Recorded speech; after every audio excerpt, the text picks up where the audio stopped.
श्रीमद्भगवद गीता के रसिक भक्तों, कृपया आप अपने चैनल किशोरी कृष्ण कृपा को सब्सक्राइब और बेल आइकन की घंटी बजाते हुए श्रीमद्भगवद गीता अष्टम अध्याय का श्रवण कीजिए।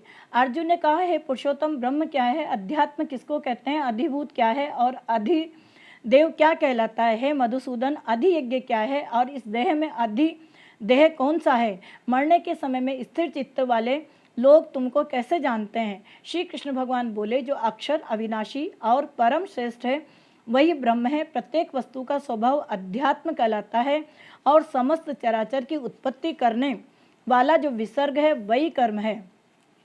जो देह आदि नाशवान वस्तु है वही अधिभूत कहती है।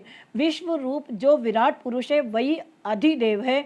और हे पुरुषों में श्रेष्ठ, इस देह में मैं ही अधियज्ञ हूँ।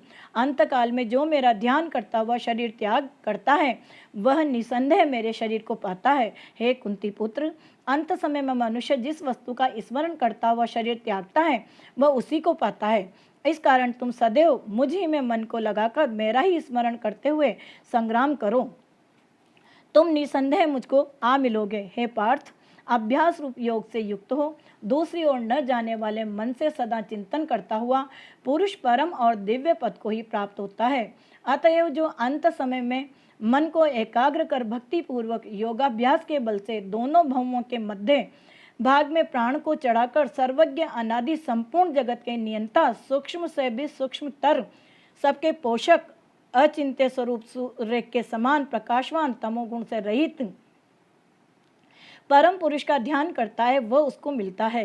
वेद के जानने वाले जिसको अक्षर कहते हैं, वीतराग होकर सन्यासी जिसमें प्रवेश करते हैं तथा जिसको चाहने वाले ब्रह्मचर्य का आचरण करते हैं, उस परम पद को तुम संक्षेप में सुनो। जो सब इंद्रिय द्वारों को रोक कर मन को हृदय में धारण कर प्राण को मस्तक में ले जाकर समाधि योग से स्थित ओम इस अक्षर का उच्चारण करता हुआ जो देह को त्यागता है उसे मोक्ष रूप उत्तम गति प्राप्त होती है। हे पार्थ, जो मुझ में ही मन लगाकर नित्य प्रति मेरा स्मरण करते हैं उन सदैव स्मरण करने वाले योगियों को मैं बहुत सुलभ रीति से प्राप्त होता हूँ। मुझको प्राप्त होने पर परम सिद्धि को प्राप्त करने वाले महात्मा गण फिर ये जन्म नहीं धारण करते जो नाशवान और दुख का घर है।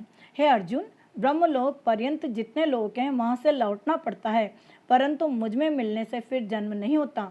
1000 महायुगों का एक दिन होता है और 1000 महायुगों की एक रात्रि ब्रह्मा जी की होती है। उन बातों को जो जानते हैं वह सब ज्ञाता है। ब्रह्मा का दिन होने पर अव्यय से सब व्यक्तियों का उदय होता है और रात को उसी में लय होता है।